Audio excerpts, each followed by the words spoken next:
उसके बाद मनु ने कहा कि राज्य के क्या कार्य होने चाहिए या राजा को क्या कार्य करने चाहिए, राज्य के क्या कार्य क्षेत्र होने चाहिए या राजा को क्या कार्य करने चाहिए। जैसे कि हम जानते हैं कि जो राज्य का निर्माण हुआ है या राजा का अस्तित्व जो बना है वो सर्वप्रथम हुआ है प्रजा रक्षण के लिए।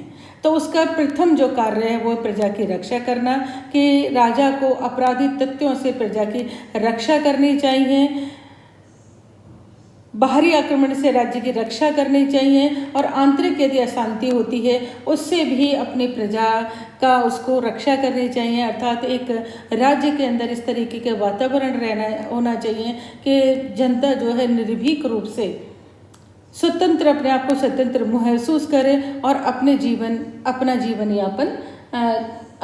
यापन करे। वो दूसरा जो उसका कार्य है वो है प्रजा पालन या लोक कल्याण कार्य।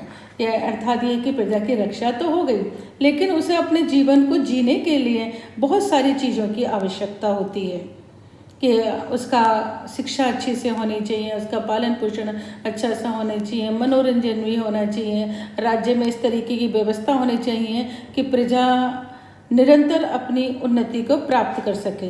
तो राजा को इस तरीके के कार्य करना चाहिए कि जिससे कि राज्य के अंतर्गत निरंतर उन्नति होती रहे। मनु के अनुसार राजा का दायित्व है कि वे प्रजा के चारों पुरुषार्थ अर्थ, धर्म, काम और मोक्ष की सिद्धि में सहायक हो। अर्थात यह है कि धर्म यानी कि जो उसकी प्रजा है वो किसी भी धर्म को अपनाए, किसी भी उसको धारण करने का अधिकार होना चाहिए। वैसे भी धर्म का अर्थ कोई हिंदू, मुस्लिम, सिख, ईसाई नहीं होता है। धर्म का अर्थ होता है कि धारण करना, अर्थात हम किसी भी विचार, किसी भी आदर्श को जब हम धारण करते हैं तो वो हमारा धर्म बन जाता है। तो प्रजा को ये स्वतंत्रता होनी चाहिए कि वो किसी भी धर्म या उसको किसी भी विचार को, किसी भी आदर्श को धारण करे और उसको इसकी स्वतंत्रता होनी चाहिए। अर्थ का तात्पर्य ये है कि उसे अपनी आजीविका कमाने का अधिकार होना चाहिए, क्योंकि बिना आजीविका कमाए भरण पोषण के कोई भी जिंदा नहीं रह सकता। तो उसे अपनी आजीविका अपने तरीके से प्राप्त करने का, काम करने का अधिकार होना चाहिए कि अर्थ कमा सके, धन कमा सके और उस धन पर उसका स्वयं का अधिकार होना चाहिए।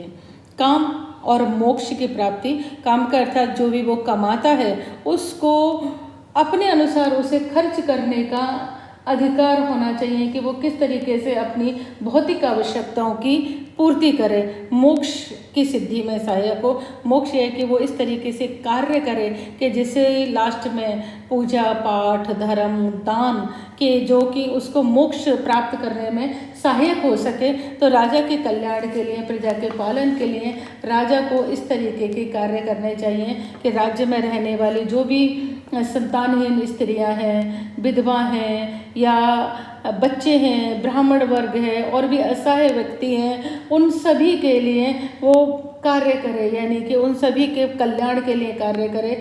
सभी लोग निर्भीक रूप से होकर उसके संरक्षण में जी सकें और जो भी प्रजा की संपत्ति है उस संपत्ति को भी संरक्षित किया जा सके, यानी कि उनको डर ना हो कि किसी भी तरीके से उनको या उनके संपत्ति को किसी भी तरीके का नुकसान होगा। तो ये कार्य प्रजा रक्षण, प्रजा का पालन और लोक कल्याण करना, ये राज्य या राजा का दायित्व है कि वो इन सब कार्यों को करेगा। यदि उसके बाद हम बात करते हैं तो प्रशासनिक व्यवस्था का निर्माण, अर्थात ये है कि राज्य को राजा अकेले पूरा नहीं कर सकता है, उसे एक सुसंगठित और सक्षम प्रशासनिक व्यवस्था की आवश्यकता होती है। तो राजा का कर्तव्य है कि वो विभिन्न प्रशासनिक दायित्वों के निर्वहन हेतु राजा के द्वारा योग्य व्यक्तियों और अधिकारियों की नियुक्ति करनी चाहिए। राजा को नियुक्ति करने के बाद ही नहीं भूल जाना चाहिए कि उसने अपने कर्मचारियों को नियुक्त कर दिया और वो क्या कर रहे हैं। तो राजा को समय समय पर ये भी ध्यान करना चाहिए कि जो उसके कर्मचारी हैं, जो जिन लोगों को उसने नियुक्त किया है, वो अपने दायित्वों का निष्ठापूर्वक पालन कर रहे हैं या नहीं कर रहे हैं, यानी कि वो प्रजा के प्रति जो उनके कर्तव्य हैं उन कर्तव्यों को वो पूरा कर रहे हैं या नहीं कर रहे हैं।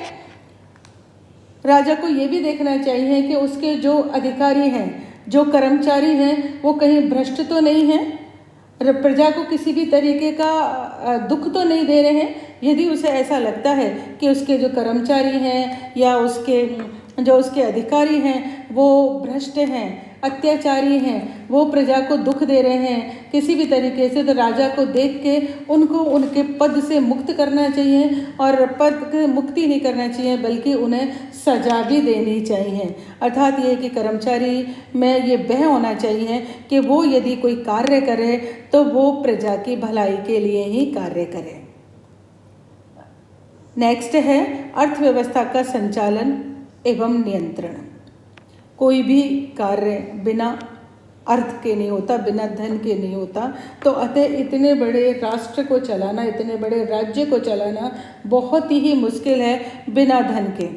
तो राजा के द्वारा अपने राज्य में कृषि उत्पादन और व्यापार के संचालन की उचित व्यवस्था करनी चाहिए। प्रजा को उसकी संपत्ति और समृद्धि की रक्षा के प्रति भी आश्वस्त किया जाना चाहिए। अर्थात यह है कि जो व्यापारी वर्ग है या कृषिक वर्ग है वो नित्य ऐसी व्यवस्था करनी चाहिए कि वो आराम से खेती बाड़ी कर सके, अपने जो ज़मीन है उसके अंदर उत्पादन कर सके, उसको मशीनरी या जो भी उपलब्ध बीज या जो भी पानी है उस सब की व्यवस्था कर, उसकी सबकी वो ध्यान रखे राजा कि उन सब की व्यवस्था हो रही है या नहीं हो रही है, और जो भी यथासंभव राज्य के द्वारा उनको सहायता प्रदान करनी चाहिए वो राजा को प्रदान करना चाहिए। राजा को ऐसे इसके अतिरिक्त जो व्यापारी वर्ग है वो किस तरीके से अपने व्यापार का संचालन कर रहा है, किस तरीके से, और जो सभी चीज़ें बाहर से आ रही हैं उनकी रक्षा करनी चाहिए। व्यापारियों की जो भी उसकी वस्तुएं हैं या जो व्यापारी बाहर बेचने जा रहे हैं उनकी रक्षा करनी चाहिए, या जो व्यापारी अपराध करते हैं, आर्थिक अपराध करते हैं, जैसे मिलावट करते हैं, कम तोलते हैं या जो वस्तु है उसको अधिक मूल्य में बेचते हैं, तो इन सब का भी राजा को ध्यान रखना चाहिए। अपने राज्य में बेचे जाने वाली वस्तुओं का एक निश्चित होना चाहिए, उनके मूल्य होना चाहिए, ताकि किसी भी तरीके से प्रजा के साथ कोई भी दुर्व्यवहार ना हो सके उनके द्वारा। तो कृषि और व्यवसाय दोनों के द्वारा, दोनों से हमारे बढ़ता है। तो राजा को अर्थव्यवस्था का संचालन और उसके ऊपर नियंत्रण दोनों ही होने चाहिए। राजा को अपने खजाने के लिए भी इस तरीके से लेने चाहिए जैसे माना जाता है कि जोंक जो होती है किसी व्यक्ति के ऊपर बैठ जाती है और धीरे धीरे वो उसके खून को चूसती है, मारती नहीं है। तो राजा को भी धीरे धीरे अपनी प्रजा से कर के रूप में धन एकत्रित करना चाहिए और उसे अपने कोष में, अपने खजाने में रखना चाहिए, और उस कोष को, उस खजाने को जनता के कल्याण के लिए ही कार्य करना चाहिए, और उस कोष को, उस खजाने को उस टाइम के लिए भी बचा के रखना चाहिए कि कोई भी आपदा आ जाए। ऐसा नहीं हो कि वो उस धन को, उस खजाने को केवल अपने व्यसन के लिए, अपनी खुशी के लिए या अपने लिए ही खर्च करे। उस धन को जनता के हेतु ही खर्च करने का प्रयास करना चाहिए। उसके बाद राजा या राज्य का जो प्रमुख कार्य है वो है सामाजिक व्यवस्था का नियमन और निर्वहन।